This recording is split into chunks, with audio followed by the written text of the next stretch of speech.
Hello friends, programming skill develop करने की series में आज हम देख रहे हैं program to reverse a number in C language. यानी हम यूजर से एक नंबर एंटर करवाएंगे और उसको रिवर्स करके प्रिंट करवा देंगे। तो इस प्रोग्राम को बनाने से पहले मैं आपको बता दूं कि ये प्रोग्रामिंग स्किल डेवलप करने की सीरीज में हम सिर्फ प्रोग्राम के सॉल्यूशंस ही नहीं देख रहे हैं, बल्कि हम प्रोग्राम को कैसे बनाएं, कैसे उसकी अप्रोच होनी चाहिए, स्टार्ट कैसे करना चाहिए, स्किल को डेवलप करने के लिए ये सीरीज है। तो आज के प्रोग्राम में हमें क्या करना है, देखिए कोई भी प्रोग्राम जब भी आपको बनाना है और आपको क्लिक नहीं करता है कि कैसे स्टार्ट करना है, तो सबसे पहली टिप याद रखिए कि आप इसके आउटपुट को इमेजिन करिए। मतलब आपको अगर क्वेश्चन समझ में आ गया है कि क्या करना है, तो आप ये सोचिए कि अगर सॉफ्टवेयर बन जाएगा और कोई उसे यूज करेगा तो उसे आउटपुट स्क्रीन पे दिखेगा क्या। अगर आप उसको इमेजिन कर लेंगे तो आपको प्रोग्राम में काफ़ी कुछ क्लियरिटी हो जाएगी कि आपको क्या लिखना है। तो हमें इस प्रोग्राम में यूज़र से एक नंबर एंटर कराना है और उस नंबर को रिवर्स करवाना है। तो पहले समझते हैं कि आउटपुट स्क्रीन पे क्या होना चाहिए। जैसे मान लीजिए ये आउटपुट स्क्रीन है, तो सबसे पहले तो स्क्रीन पे एक मैसेज आना चाहिए, एंटर अ नंबर। यानी यूज़र जब भी रन करेगा प्रोग्राम को, उसे सबसे पहले स्क्रीन पे एक मैसेज दिख रहा होगा, एंटर अ नंबर। अब आपके दिमाग में ये बात आ गई होगी कि अगर ये लिखा है तो डेफिनेटली प्रोग्राम के अंदर कहीं पर लिखा होगा आपने प्रिंट एफ। ये प्रिंट एफ वाली लाइन चल रही होगी, इसीलिए एंटर अ नंबर प्रिंट हो रहा है। तो यहाँ पे लिखा होगा आपने। उसके बाद मैंने कोई नंबर एंटर किया, फॉर एग्जाम्पल मैंने नंबर एंटर किया 4178। तो 4178 ये मैंने नंबर एंटर किया। तो आपके दिमाग में ये आ गया होगा अभी कि यहाँ ज़रूर स्कैनफ लिखा होगा, जिसके कारण ये नंबर एंटर हो पा रहा है। और आपको ये भी समझ में आ गया होगा कि अगर ये नंबर एंटर हो रहा है तो स्कैनफ की मदद से हम किसी वेरिएबल में रखने वाले हैं, तो पहले वो वेरिएबल भी बनाना पड़ेगा। ये भी आपको समझ में आ गया होगा। लेट्स से वेरिएबल का नाम है एक्स। तो जो नंबर एंटर हुआ वो किस में आ गया, एक्स में आ गया। एक्स में क्या आ गया, 4178। ठीक है। अब हमें यहां स्क्रीन पे क्या दिखना चाहिए, हमें स्क्रीन पे दिखना चाहिए रिवर्स, ऐसा message, reverse is. Reverse is में क्या दिखे, 8714। देखिए इसका रिवर्स हो गया, ऐसा स्क्रीन पे दिखना चाहिए। तो ठीक है, ये तो हम प्रिंट एफ की मदद से कर लेंगे। हम प्रिंट एफ लिखेंगे, ओके, और हम लिखेंगे रिवर्स इज परसेंट डी, लिखेंगे रिवर्स इज परसेंट डी। ठीक है। और ये जो परसेंट डी हम लिखेंगे, इसकी जगह पर किसी वेरिएबल की वैल्यू प्रिंट करा देंगे, लेट से वाई। तो वाई में क्या रखा होना चाहिए, इसका रिवर्स। तो वाई नाम का भी एक वेरिएबल अपन बना लेते हैं। ठीक है। इसी तरीके से हमको ये तो समझ में आ गया कि ये प्रिंट एफ से हम y की वैल्यू प्रिंट, पर y में रिवर्स आया कैसे, वो कोडिंग लॉजिक तो हमें इस जगह पर लिखना है। और यही अब हमें सोचना है कि यहाँ क्या लिखें। तो इस नंबर को देखिए 4178 जो x में रखा हुआ है, और मुझे y वेरिएबल के अंदर इसका रिवर्स पहुंचाना है। तो सबसे पहले मैं क्या करूं, इस 8 को निकालता हूं और 8 को इसके अंदर रख देता हूं। कितना बढ़िया होगा, एक डिजिट निकालो और इसके अंदर रख दो, तो इधर क्या आ जाएगा 8। उसके बाद 7 निकालेंगे और वो 8 के बाद रख देंगे, तो वो 87 हो जाएगा।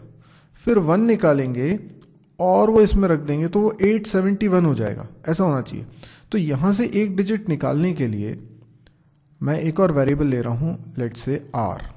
ठीक है। और ये जो डिजिट मैं निकालूंगा ये कहाँ पहुँचा दूंगा, r के अंदर। पहले तो ये करने के लिए मुझे क्या करना पड़ेगा, सबसे पहले मेरे को लिखना पड़ेगा x मॉड्यूलो 10। आप जानते हैं किसी भी नंबर को अगर हम 10 से डिवाइड करते हैं तो रिमाइंडर लास्ट डिजिट आती है। तो 4178 में लास्ट डिजिट है 8। तो जो रिजल्ट आया होगा उसको हमने किस में रख लिया होगा, r में। तो r में आ गया होगा 8। अब अगला काम क्या करना है, इस 8 को मुझे y में पहुंचाना है। ये तो बहुत सिंपल है, y के अंदर क्या चला जाए, r की वैल्यू चली जाए। तो इस तरीके से r की वैल्यू यानी 8 y में चली गई होगी।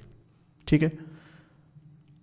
अब मैं क्या करना चाहता हूं कि ये x में से 8 हटा देना चाहता हूं, तो मैं लिखूंगा x assign x divided by 10, क्योंकि किसी नंबर को अगर 10 से डिवाइड करते हैं तो उसकी आखिरी वाली डिजिट उस नंबर में से हट जाती है, ठीक है ना। तो ये जो 3 स्टेप हमने लिखी हैं इन पे ध्यान दीजिए। ये 3 स्टेप होने से क्या हुआ, ये लास्ट वाली स्टेप हो गई x डिवाइडेड बाय 10, तो ये 8 हट गया इसमें से, ये सिचुएशन है। अब मैं अगर इसको रिपीट करता हूं तो क्या होगा, 417, अब x की नई वैल्यू है 417, इसमें से लास्ट डिजिट निकलेगी, 10 से डिवाइड कर रहा हूं, रिमाइंडर क्या आएगा 7, 7 किस में आ जाएगा, r में, तो r में वैल्यू 7 आ जाएगी, ठीक है, r में वैल्यू कितनी आ गई, 7 आ गई, ठीक। पर अब मैं अगर ये 7 y में असाइन कर दूंगा, r की वैल्यू किस में चली गई, y में, तो ये 8 का क्या होगा, 8 हट जाएगा, सिर्फ 7 आ जाएगा। बस यहीं पे आपको थोड़ा सा दिमाग लगाना है। अगर मैं ये चाहता हूं, देखो दिमाग को सही क्वेश्चन दो, सही जवाब मिलेगा। क्वेश्चन ये है कि y में 8 है, r में 7 है, अब मैं चाहता हूं कि r की वैल्यू y में रखूं तो y में हो जाए 87।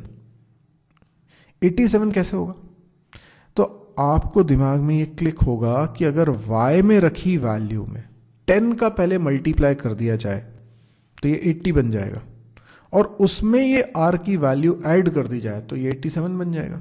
सीधी सी बात है कि 8 को आपको टेंस प्लेस पे लेके जाना है, अभी वो यूनिट प्लेस पे, तो 10 से मल्टीप्लाई करना पड़ेगा।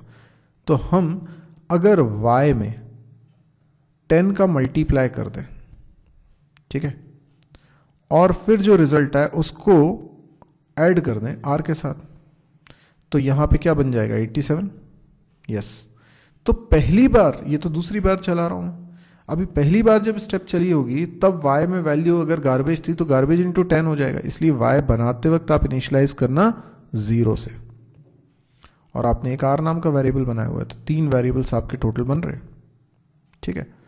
तो इस प्रोग्राम में अब इसको रिपीट करना है, फिर से अपन इसको चलाते हैं। ये अभी x डिवाइडेड बाय 10 करेंगे तो ये 417 में 10 का डिवाइड होगा तो ये कितना बचेगा, 41, ठीक है। अब फिर से चलाते हैं, अभी 41 मॉड्यूलो 10 करेंगे तो रिमाइंडर आएगा 1, तो r की नई वैल्यू हो जाएगी 1, और y इंटू 10 करेंगे तो 87, देखिए y में 87 है, ये r की वैल्यू में सीधे सीधे असाइन करता तो 87 हट जाता, पर मैं उसे बनाना चाहता हूं 871। क्या करेंगे, 87 में 10 का मल्टीप्लाई तो 870 हो गया, उसमें +1 कर देंगे, तो ये y इंटू 10 प्लस r, ये बिल्कुल सही है, तो यहां हो जाएगा 871। देन x की वैल्यू 41 है, उसको 10 से डिवाइड करिए तो 1 भी हट जाएगा उसमें से, और x की नई वैल्यू हो जाएगी 4। फिर ऊपर आएंगे, फिर से रिपीट करते हैं इन स्टेप्स को, 4 मॉड्यूलो 10, x की वैल्यू 4 है, 4 मॉड्यूलो 10, तो r की नई वैल्यू कितनी हो जाएगी, 4 हो जाएगी। अब y इंटू 10 यानी 871 इंटू 10 करेंगे तो 8710 हो जाएगा, उसमें ऐड करो r यानी 4, तो ये हो जाएगा 8714, यही तो रिवर्स है ना।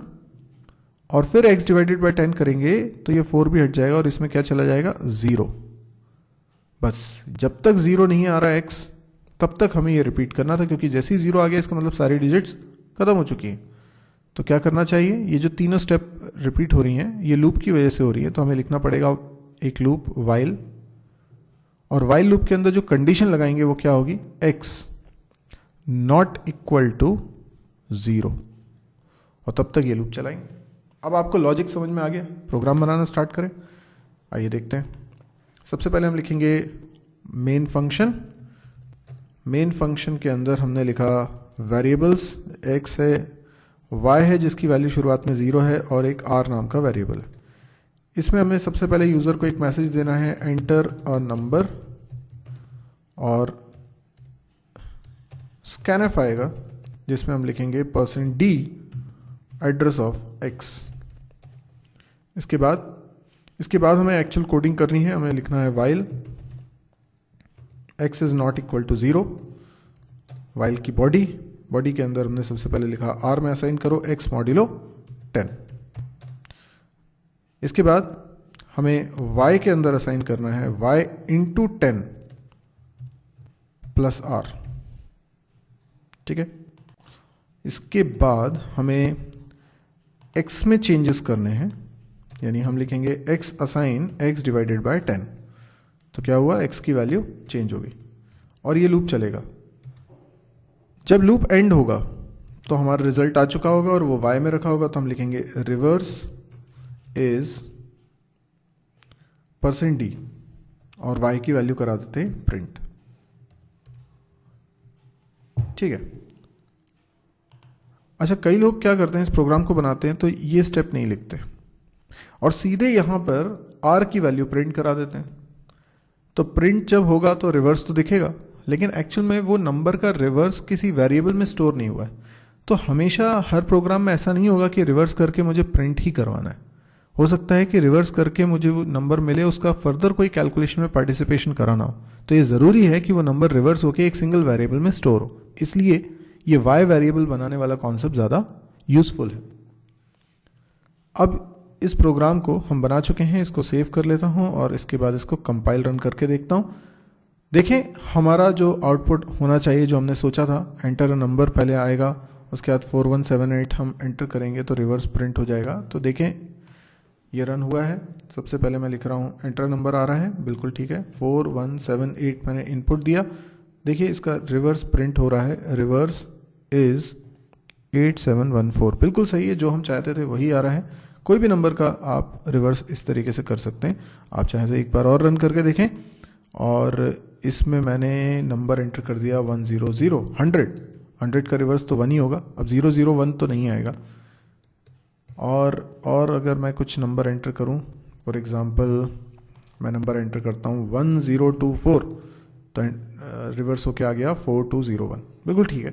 यानी हमें प्रोग्राम समझ में आ गया है। अब अगर आपको समझ में आया है तो आप इसे लाइक करेंगे, और यदि आप चाहते हैं कि इस तरह के और वीडियोस आपको देखना है तो आप इस चैनल को ज़रूर सब्सक्राइब करेंगे। आप मेरी वेबसाइट को भी विजिट करिए www.mysirji.com। इस वेबसाइट पे आपको मेरे सारे YouTube चैनल्स के वीडियोस के लिस्टिंग मिल जाएगी प्रॉपरली ऑर्गेनाइज्ड वे में। आपको YouTube में हो सकता है मेरे वीडियो सर्च करने में कोई दिक्कत आए, लेकिन इस साइट पे वो सारे एक ही जगह पर आपको मिल जाएंगे बहुत ही ऑर्गेनाइज मैनर में, तो आपको ढूंढना बहुत आसान हो जाएगा। इसमें C++, Java, PHP, data structure, DBMS, programming exercise, campus preparation, इन सबके वीडियोज़ हैं। आप इसको बुकमार्क भी करिए और इसको प्लीज़ शेयर भी करिए। देखिए, शेयर करने के पीछे एक बहुत बड़ा रीज़न है। अभी एक आंदोलन की तरह ये चीज़ चालू हुई है कि हम शिक्षा का समान अधिकार प्रोवाइड करें। कई कंट्रीज़ में अधिकार ऑलरेडी है, लेकिन कुछ कंट्रीज़ हैं जहाँ पर इसकी अभी भी बहुत ज़रूरत है। शिक्षा का समान अधिकार का मतलब ये है कि सभी को शिक्षा पूरी मिले, सही ढंग से मिले, और उनके अंदर कैपेबिलिटीज़ होती हैं लेकिन उनको ठीक से नॉलेज इम्पार्ट नहीं कराया जाता है, ठीक से पढ़ाया नहीं जाता है, या उनको समझ में नहीं आ पाता है लैंग्वेज की वजह से, तो वो कैपेबल होने के बावजूद लाइफ में कुछ बड़ा अचीव कर नहीं पाते हैं क्योंकि उनकी शुरुआत गलत हुई है।